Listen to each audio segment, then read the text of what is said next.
I'm Jaime Pereira, founder of Glow Jar Beauty. This is Age Unapologetically, a conversation series about aging, confidence, and skin without the fear, judgment, or pressure to look like our younger selves. Joining us today is Rachel Mielke, CEO and founder of Hillberg Berk, visionary entrepreneur who uplifts women through jewelry. Thank you so much, Rachel, for being here.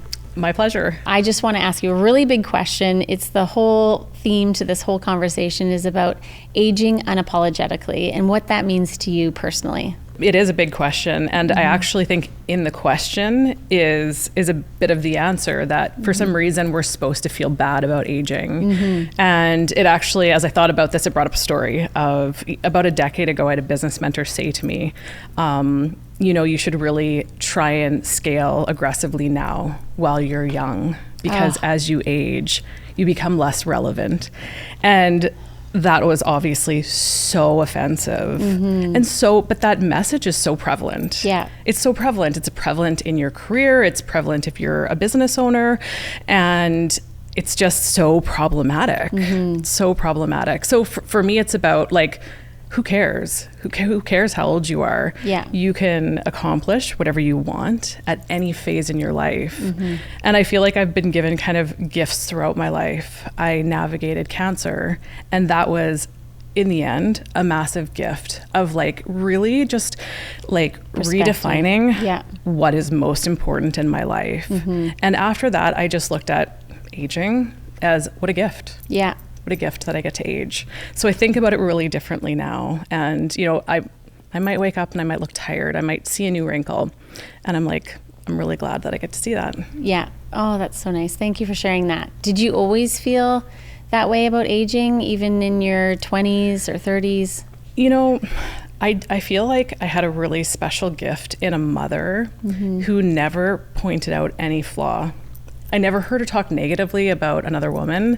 And I had a bit of, I think, naivety about what the world was going to be like when I grew up. Yeah. But I just think that narrative that I lived with growing up of a mother who never criticized anyone, never talked about her own features in a way that was good or bad, never said anything about, good or bad about the way I looked like. It really just sort of like imprinted in how I viewed myself.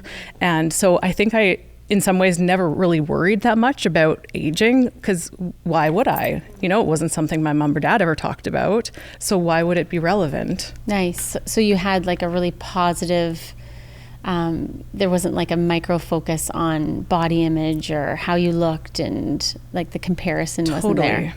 Okay. Totally. And you have a daughter. I think she's a similar age to my 11-year-old. Yep. Yeah. 12. So what do you notice? Does that topic ever come up at her age, aging in general, or just the focus of what the future looks like and how they will be perceived? So seeing my daughter and how she reacts to things in our world gives me a lot of hope for the future, because I see her defining things her own way and really not buying into things. She really doesn't care about makeup. She cares about the person that she is inside. Nice. And I just see her, I think, as a 12-year-old really different than I think how I approached the world as a 12-year-old, really beginning to experiment with makeup and my appearance and things like that. I think that, it doesn't matter to her. And I love that. We're participating in a fun, exploratory phase versus like this, what I see often is like correction, right? It's just all about correcting, minimizing, and an unhealthy focus. Because I, like you, aging unapologetically to me means, again, now at 43, it's not minimizing myself, not like trying to like dim my light or people please, because it's exhausting. And I feel like I did that from teens to my 30s, right? So I think that's the most exciting thing about aging. Yeah. Absolutely. I completely agree. I think turning 40 and then in the years after, it's been so liberating. Yeah. And even though you see the sort of the most dramatic signs of aging, I did anyways after 40, the benefits of aging have been so phenomenal. And I love this version of myself.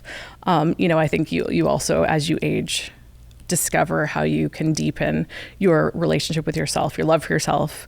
But there's something about being in your 40s that is just very, very empowering. It is. But there is so much fear leading up, right? Like as soon as you get there, you don't know, because maybe there isn't enough people talking about, right? All the benefits, it's all the negative side of things.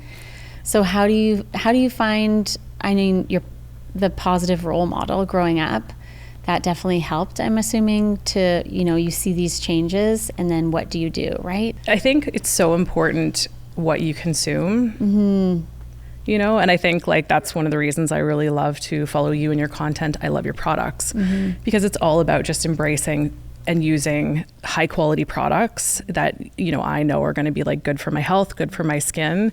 And you are so comfortable just, like talking about embracing natural beauty, natural aging. And so consuming that just kind of reinforces how I already believe I should feel, and I do feel. And so I think it's just really important, not only if you're 12 years old, but if you're 45 or if you're 65, the content you consume, the people you have in your life, it all leads to how you feel about yourself. Very true. Yeah. And do you find that in your industry with Hillberg Berk, the jewelry, fashion, like how does aging get perceived in the industry that you're in every day? Yeah, I think definitely the fashion industry at large contributes to a lot of the reasons why women feel insecure about themselves. And although there's been changes in the last decade and we're seeing things, start to improve, in some ways it's worse than it's ever been, I think, too, with this whole generation of girls starting at 10 and 11 and 12 thinking they need to go into Sephora and begin a beauty regime at that age. So I think the fashion industry has an obligation for representation. Yes. And it's definitely really important to us at Hillberg Berk. There's still a long ways to go. Yeah, agreed. It's representation's everything, not just that one person in one campaign, right? It's about real change across the board. Absolutely. Yeah. So is there something that you wish women would unlearn, or even if you're thinking about your daughter and aging, something that they would unlearn about what aging looks like, right? Yeah. Now that we're in our early 40s. I think there's a stigma around relevance, kind of to the comment of that business advisor gave to me, that you're only relevant for a certain amount of time. I remember hearing a quote Kim Kardashian made about like, I only have a decade before I'm relevant. I wish that was not a message that, as I think about my daughter, that she would ever hear. Yeah. Because it's so fake. Yeah, you can start at any chapter, anytime. Yeah.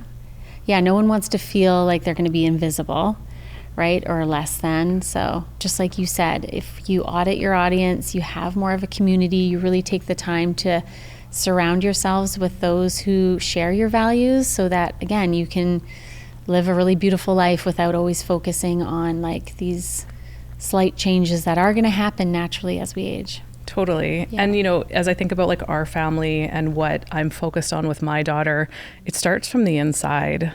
You have to really love who you are and be comfortable with who you are. Because otherwise you may never feel comfortable with who you are on the outside. So, but it's hard to do. It's hard to do that in a society that's always telling you there's something wrong with you. Yeah. So I think, for us, it comes back to, as a family, just being really careful about what we consume, like the relationships that we build.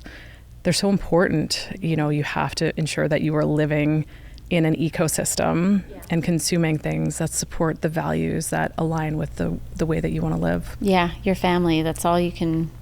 Just like the role models we had, right? I feel bad for if someone is hearing those messages on like, I hate how I look, or like constantly, that just like all the messages that we see every day. I think it's like 4,000 pieces of marketing we see a day.